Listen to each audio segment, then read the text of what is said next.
Aku menjadi jenius yang berkedip di Akademi Sihir. Bab 4, bagian 1. Di dalam permainan, transisi antar adegan sangatlah sederhana.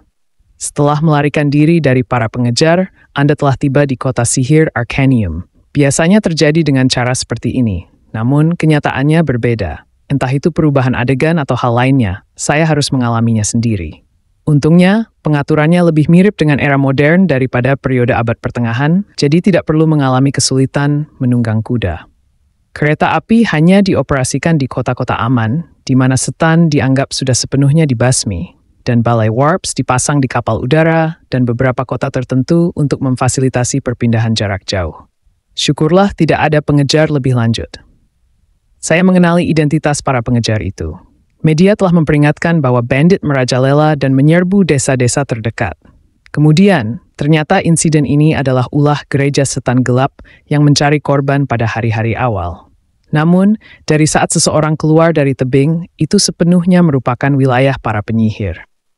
Setan gelap tidak bisa lagi mengejar saya, dan mereka memperlakukan saya seperti korban.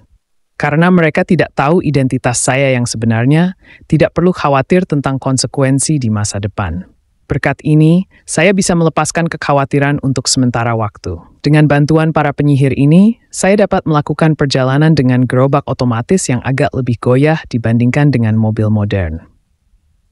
Hah, ini pertama kalinya kamu di kota. Dari mana kamu belajar keterampilan sihir semacam itu? Saya tidak tahu bagaimana harus merespons, jadi saya hanya tersenyum. Ada aturan tak tertulis di antara para penyihir bahwa jika seseorang tersenyum lembut saat ditanya tentang sihir, itu berarti dia memiliki guru tersembunyi dan tidak ada pertanyaan lebih lanjut yang harus diajukan. Yah, tidak apa-apa. Ngomong-ngomong, saya senang tujuan kita sama. Kami sedang dalam perjalanan menuju Rezoica, salah satu dari 12 kota satelit kota Arcanium. Akademi Stella terletak di Arcanium. Saya sangat senang karena saya tidak perlu repot-repot pergi ke sana secara terpisah. Dalam perjalanan, saya menanyakan beberapa pertanyaan kepada mereka tentang dunia ini, dari detail kecil hingga budaya lokal. Saya bahkan mendengar mereka berkata, "Tut, kamu benar-benar seorang petani," sambil menatap saya saat saya menanyakan satuan mata uang, tapi tidak masalah. Lebih baik diperlakukan seperti petani untuk sementara waktu daripada diintimidasi karena tidak tahu nanti. Ya, kenapa kamu tidak tidur sebentar? Kapal udara menuju Arcanium akan berangkat pukul 8 besok dan kita bisa sampai di Rezoica sebelum itu. Hai, maaf, bagaimana kabarmu? Apakah kamu tidur nyenyak? Ketika saya berbalik mengikuti jari penyihir, saya melihat gadis berjubah abu-abu yang naik sebagai tamu. Pada saat itu, dia sedang meringkuk di sudut, mencoba tidur. Kalau begitu maaf sebentar. Oke. Nah, kamu akan sukses besar di masa depan, jadi mari kita rawat kamu dengan baik. Jangan lupakan kami nanti, oke? Iya, tentu saja. Saya bisa berbaring di kursi belakang karena pertimbangan para penyihir. Sebelum terlelap, saya menatap langit yang tak terbatas. Saya tidak bisa melakukannya sebelumnya karena episode yang berlangsung dengan panik dan aliran informasi baru yang terus-menerus, tetapi prioritas saya sekarang adalah memeriksa kondisi fisik saya. Ototnya bukan lelucon. Menurut usia saya dalam pengaturan permainan, tubuh saya hampir 10 tahun lebih muda, dan saya memiliki penampilan yang cukup muda.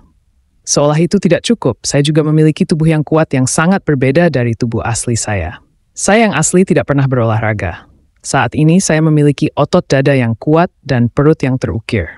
Karena saya masih muda, saya masih jauh di bawah tinggi badan saya yang asli 180 cm. Tetapi jika saya makan dengan baik, saya yakin saya akan tumbuh lagi. Selanjutnya, saya memeriksa jendela keterampilan. Akumulasi mana retardasi tingkat 1. Kekuatan meningkat sebesar 3%. Ketangkasan meningkat sebesar 5%. Indra ditingkatkan sebesar 10%. Indra ke-6 diaktifkan dengan mengonsumsi kekuatan mental pengguna. Efektif dalam radius 12 meter. Setelah mana terdeteksi samar-samar, akselerasi kognitif akan diaktifkan. Itu akan otomatis dipicu saat dinilai bahwa pengguna menghadapi krisis.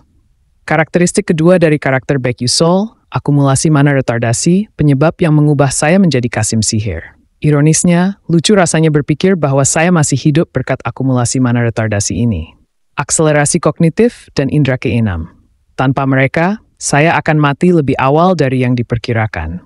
Indra keenam memungkinkan saya mengetahui asal serangan tanpa perlu melihat, dan akselerasi kognitif meningkatkan kemampuan berpikir saya, memungkinkan waktu berlalu dengan lambat saat ancaman serangan melebihi pendekatan kecepatan kognitif manusia. Efek pasif yang bergantung pada penundaan efusi mana. Namun sepertinya indra keenam tidak bisa digunakan dalam jangka waktu yang lama.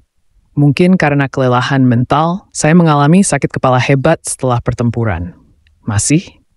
Saya senang, akumulasi mana retardasi ini memperkuat statistik keseluruhan karakter. Selanjutnya, saya memeriksa seluruh status. Baek Yusol, kemampuan, kekuatan fisik 1 bintang 59%, indra 1 bintang 97%, ketangkasan 1 bintang 81%, kesehatan 1 bintang 51%, daya tahan 0 bintang 97%, kekuatan mental 1 bintang 43%, mana, min, pengalaman yang tersisa 10, keterampilan, berkedip tingkat 0, karakteristik, akumulasi mana retardasi tingkat 1.